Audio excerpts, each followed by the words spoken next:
power of reframing your mindset. So keep those positive experiences floating and coming into the chat, but we're going to go ahead and just get started with our discussion. So to kind of get us wrapped around what this might look like, I'm going to ask Jill what reframing actually means. What is reframing? Well, for me, reframing begins with awareness, noticing my thought patterns, noticing if they are like steeped in negativity, and noticing actually what that feels like in my body. Just awareness. What am I thinking about? And Carolyn, you and I talked about the phrasing, oh, I have to go do this, even if it's something enjoyable, versus I get to do this. So that would be one reframe right there. Or the very classic, the glass is half empty versus the glass is half full.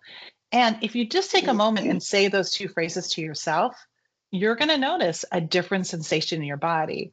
One is a little bit like, huh, and the other one might be like, huh, more excitement, more, like joie de vivre.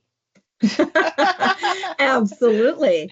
Absolutely. Great. I love that. Pause and be aware. I always think of reframing as kind of resetting, like you're hitting a mental refresh button, right? Like, oh, almost like the staples. Oh, you kind of push the staples little button, but the mental refresh. And that kind of lets go of those unhealthy or unhelpful thoughts and creates space for new perspectives. So if we clog our brain with these unhealthy or unhelpful thoughts that just stay there and just take up so much space, we don't create space for new perspectives that may come in, right? So that's kind of a refresh or a reframe on that mindset.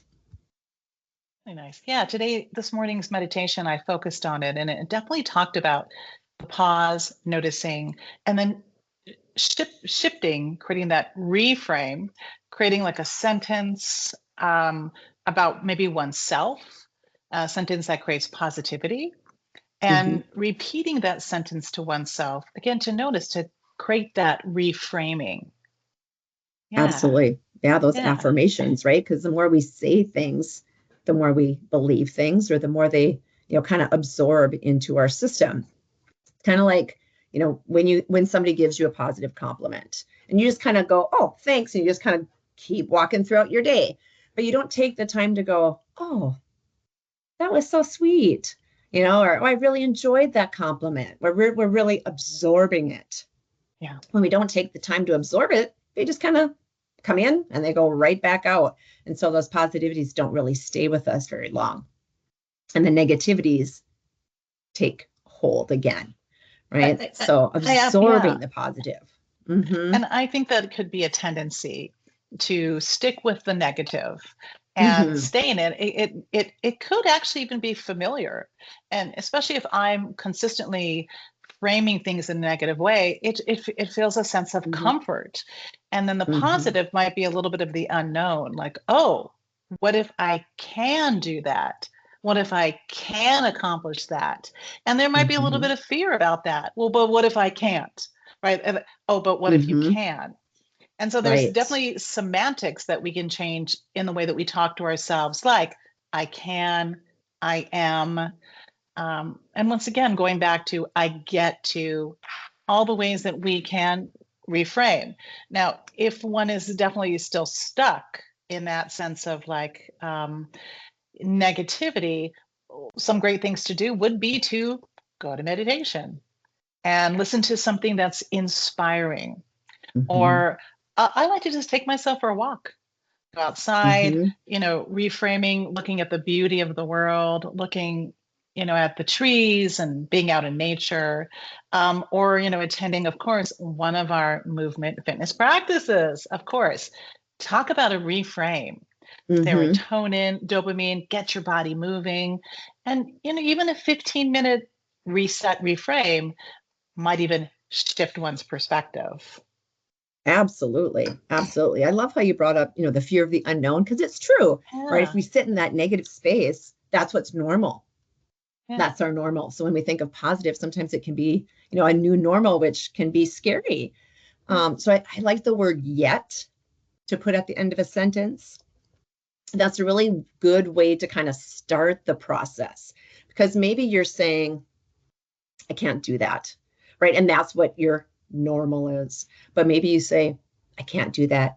I can't do that yet. And that just changes the way you think about it. It's not, I can't do that at all. It's just, oh, I can't do that yet.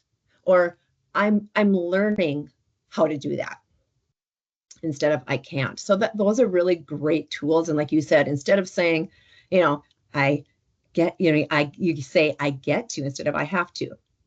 Those are such simple things to start the process of learning how to reframe your mindset.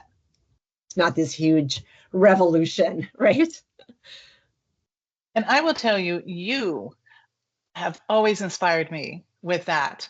I'll come to you and say, Caroline, I'm thinking about doing something or taking a class, and you're like, absolutely, you can do that. And I'm like, I can. And you're like, yes, you can. And you're always so positive in that, yes, you can. Maybe you haven't done it yet, but you can. And such a shift in mindset for me. It's opened up my life to so many possibilities of what I can do. I mean, Nike makes a lot of money saying just do it. And sometimes it is just do it. And that is also a nice reset. Another one is celebrate the small wins. And instead of thinking, oh, I have to everything has to be as successful about what I do, it could be like, wow, I accomplished this today. And like you said, take that in. Yeah, yay me. Yeah, pat on the back. Yeah, give yourself a pat on the back. Yeah. Well, yeah, and we talked the first step I did. Okay, good job. Okay, awesome. I'm going to continue on now. Yeah, you and I talked about if somebody can't come to the wellness center, let's say for an hour, well, if they came in for 5 minutes or just came in and looked around, hey, I made it to the wellness center. I think that's a win. Absolutely. Yeah, that's the hardest step sometimes is just, getting into the locker room, right? Or getting into the wellness center, oh my gosh, once you get there, it's not so bad. So sometimes that is the hardest step. And it doesn't have to be this all or nothing approach. Like so many times we think, oh, if I can't do it all, I just won't do it. If I don't have 30 minutes, I just won't do it. If I can't meal prep my whole week, I just won't do it. Well, what can you do? What can you do at the time that you do have available? And just kind of rethinking and rephrasing that way. Yeah, I love that. And then remembering your why. Remembering the why. Why? What was my intent in this action I wanted to do? And sometimes the why, the I wouldn't say deferred gratification, but the gratification in terms of creating a goal and achieving wherever you can in that goal could also be a reset. I know Kyle did the 75-75. And I remember when I was like, oh my gosh, 75 days of a commitment, that is a long time. Well, guess what? I did all 75 days. And, my why was, my first initiative was like, I can't for 75 days, pick something better to eat or exercise. And then the more I did it, the more I was like, oh my goodness, I can do it. And then that why do I want to? I want to be healthier. I want to feel better, became the reward and the reset. So I hope he does it again next year. I'll be sending up. There you go. But that's huge to connect with, what your reasoning is, because that helps you stay in it and stay successful and want to be positive about it. Yeah. But even looking at trial and learn, right? Instead of trial and error, why do we say trial and error? That seems, we're learning. Why not try? Keep trying.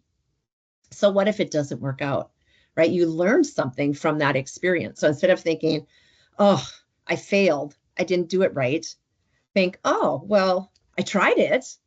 Yeah. And maybe I didn't do the best I could, or maybe the outcome wasn't what I wanted, but I learned something from it. And that's a really great way to look at it too.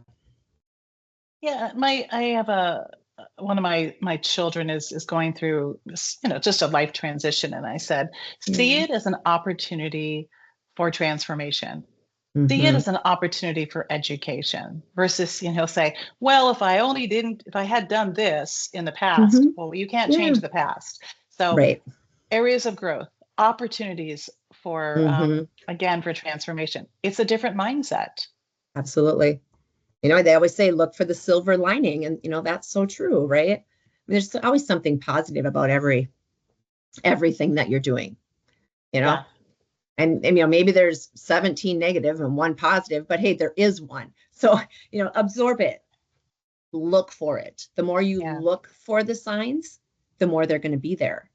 So if you practice looking for those positive signs, you're going to find them more often. And, nothing beats a smile. Yeah.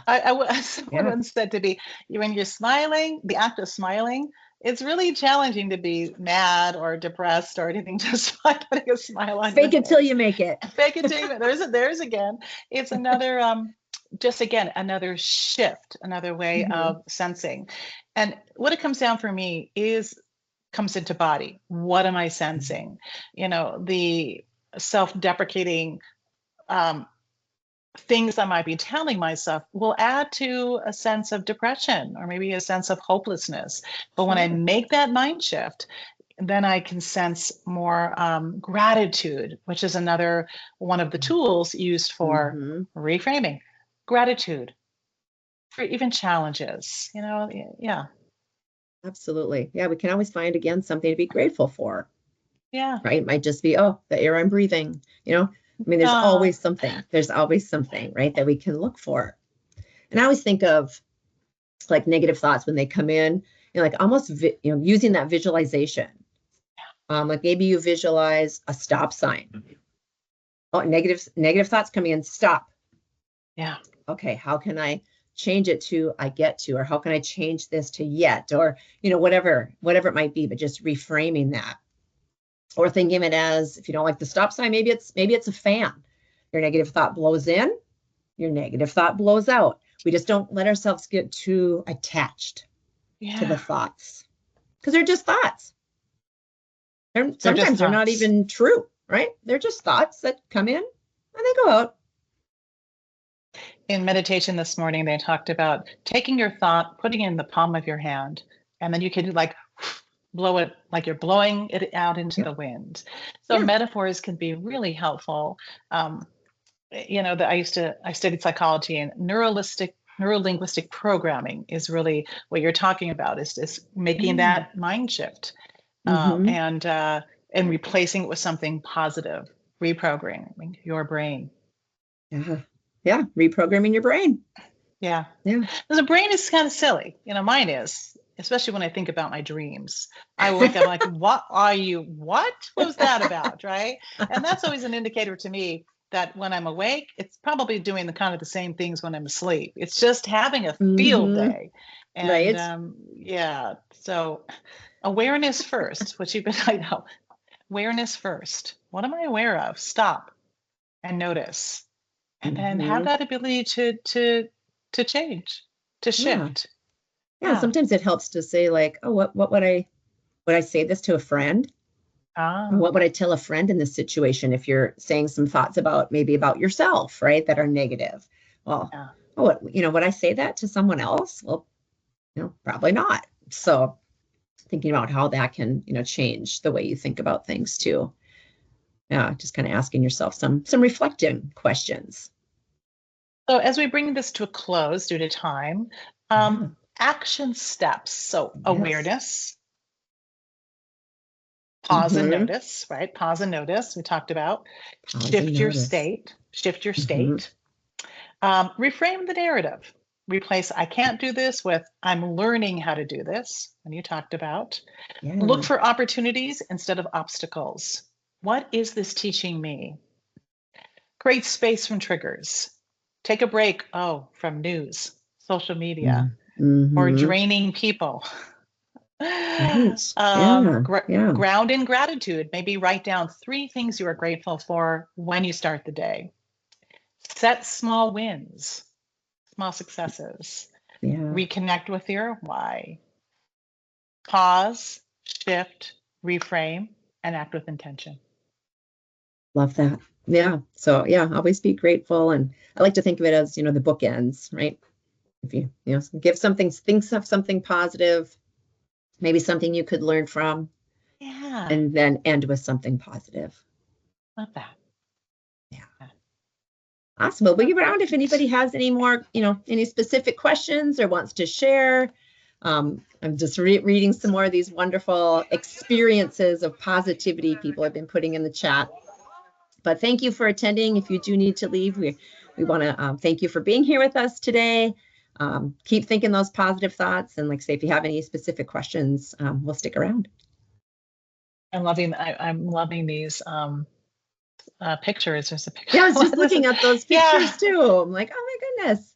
I think it was shared in the fitness class, but I was able to sleep in a bit because my youngest mastiff swept 3 5-point majors over the weekend and finished his championship.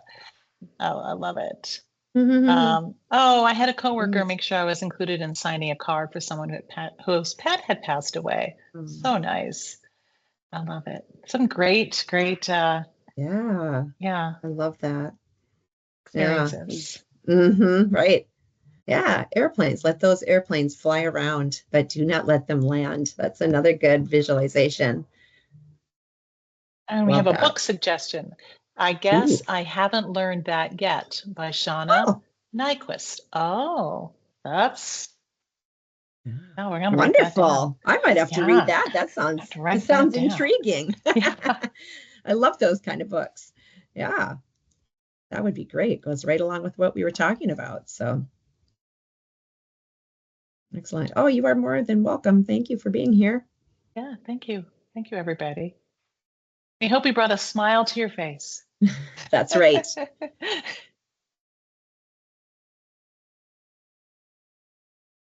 All right. I don't see any questions coming in. So again, thank you for being here, and we will see you at our next Coach's Corner. Thank you. Bye-bye. Bye-bye.